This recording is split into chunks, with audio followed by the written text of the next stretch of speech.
Welcome back to Askewed Reviews, and we have another fan request today, and it is for the 1999 adventure comedy sci-fi Galaxy Quest. Here is your trivia question for today. Alan Rickman's character, Dr. Lazarus, has a catchphrase. What is it? The answer will be at the end of this video. So at the beginning of this movie, we are at a convention for a classic sci-fi series, Galaxy Quest. At the convention, the fans are having a great time, and we get to see a little bit of the behind the scenes of how the actors are reacting to being involved with this show for so long. You have Tim Allen playing Jason Nesmith, who on the show plays Commander Peter Quincy Taggart. You have Sigourney Weaver playing Gwen DeMarco, who on the show is Lieutenant Tawny Madison. Alan Rickman as Alexander Dane, who on the show is Dr. Lazarus. Daryl Mitchell playing Tommy Weber, who on the show is Lieutenant Laredo. Tony Shalhoub, who plays Fred Kwan, and on the show is Tech Sergeant Chen. And lastly, Sam Rockwell as Guy Flegman, who on the show was crewman number 6. While at the convention, a group of fans come up to Jason Nesmith and explain that they need his help. He explains that he's more than willing to do so tomorrow, but right now he's busy. So the following day, this group, calling themselves Thermians, explain that they need Jason's help as they are being attacked by someone who is trying to kill off the rest of their species.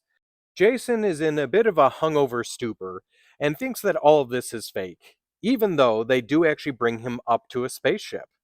Now, he has a video to video chat with the leader of this evil alien race called Ceres. Now, unfortunately, because he is in a hungover stupor, he decides that the best course of action is to fire all weapons at Ceres. Now that Jason thinks that the deed is done, he requests to go back home, to where they transport him back in some weird goo, and it's about this time that he realizes, oh my god, it's all real. He goes back to his fellow castmates, trying to talk them into believing his story, which none of them do. The Thermians show back up again, explaining that Ceres is pretty angry about what happened, and they really need his help. So, Jason ends up talking the rest of his cast into coming with him, although they think this is just another job.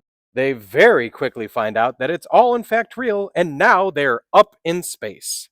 And of course, now the real question is, can a bunch of actors really save the day and save an entire species? The director of this film is Dean Parasot. Harold Ramis was actually the original director for the film, but left due to differences in opinions. Chris Columbus was almost the director, but chose to do Bicentennial Man instead. The concept for this movie is supposed to basically be the cast of Star Trek gets brought into space and now actually has to perform as a crew of a ship.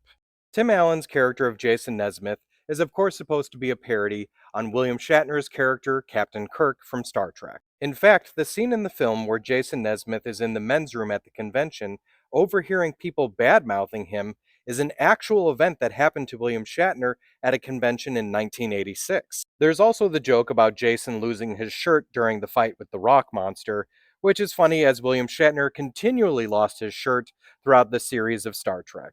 Another funny nod to Star Trek is when Alan Rickman as Alexander Dane is holding the tracking device upside down.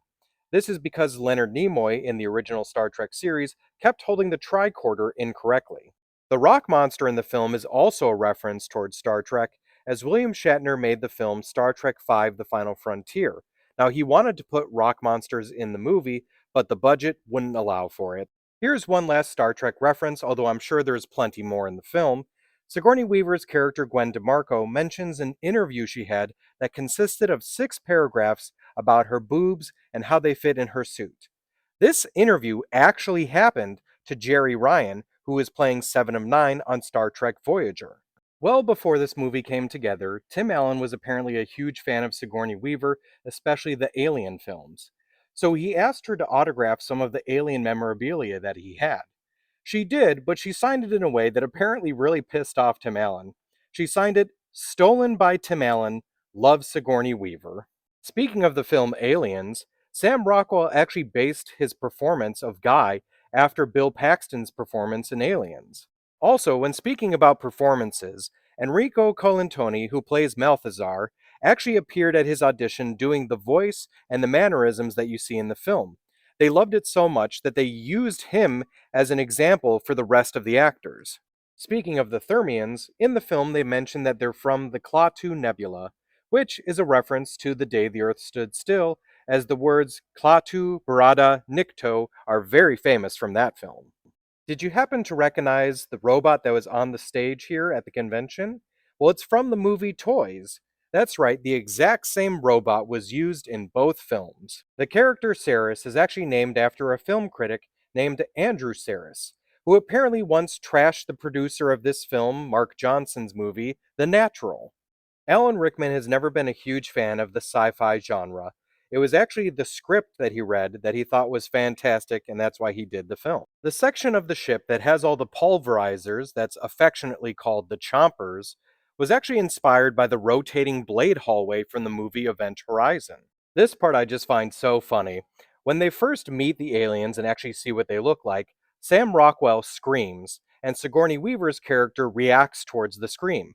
The reaction was 100% real, as no one told Sigourney that Sam Rockwell was actually going to scream at that moment. Also, when talking about Sam Rockwell, his character Guy throughout almost the entire film talks about being expendable. Now, what's funny is, near the end, right before the time jump, Saris ends up killing the entire crew, except for Guy. Guy is the only one not shot by him. Tony Shalhoub originally auditioned for the character of Guy, but ended up getting Fred Kwan instead. And in case you were wondering, Fred Kwan was in fact written and was supposed to be acting as if he was high the entire time. In fact, there was even drug references and even more violence because the original version of the movie was going to be R rated, but they ended up cutting that out. Tim Allen does a great job as Jason in this film, but he actually turned down being the main character in both The Kid and Bicentennial Man to be in this film. Now, he's also not the only actor that was up for the role of Jason. There was also Alec Baldwin, Steve Martin, and Kevin Kline. Daryl Mitchell plays the character of Tommy Weber, but the role almost went to Paul Rudd or David Allen Greer. Lali Ari was Missy Pyle's first major role in a film, but she wasn't the only actress up for it.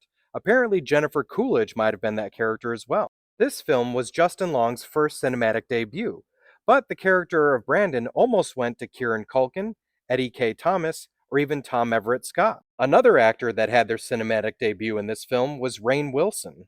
Now, if you can't get enough of Galaxy Quest, there is actually a comic book series called Galaxy Quest Global Warning, which takes place after the film. There have also been talks ever since the movie was made of either a sequel or a TV series being made.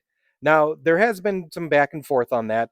Unfortunately, there was quite the speed bump when Alan Rickman passed away in 2016. But recently, there apparently have been talks, and Amazon might actually be doing a TV series. So when it comes to the film Galaxy Quest, this is a fantastic film. I absolutely recommend watching it, even if you're not a Trekkie. And I'm going to give this movie a 5 out of 5. Now, as for the trivia question from the beginning of this episode, Alan Rickman's character, Dr. Lazarus, has a catchphrase. What is it? He's absolutely sick of hearing it, but it is by Grabthar's hammer. I hope you enjoyed this episode of Askewed Reviews. If there's a movie you'd like to see get a review, just mention it in the comments. And as always, like, comment, share, and subscribe.